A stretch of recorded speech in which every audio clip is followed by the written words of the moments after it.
Funny you ask this question. I really have a book that I always refer to whenever I have some relationship problems. And this book is called The Master of Love, which is definitely a household name in the United States. Maybe you've already heard about it. So in this book, it talks about some tips to help us overcome some attachment issues so that we can find the right life partner and to build a healthy relationship with this person.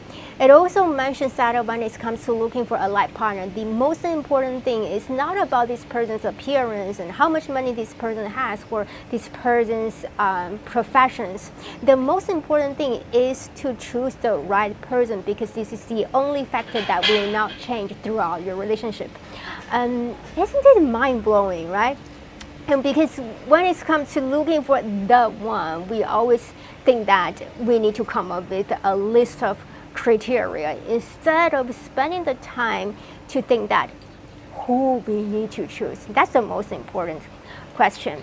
Regarding how often I read this book a couple of times a month whenever there's a need for me to learn something new to cope with the obstacles that I encounter in my relationship with my partner. For why I read it, at the beginning it was because I didn't know how to find the right person. It was by reading this book that inspired me to finally step out of my comfort zone to make the decision of being with him for the rest of my life.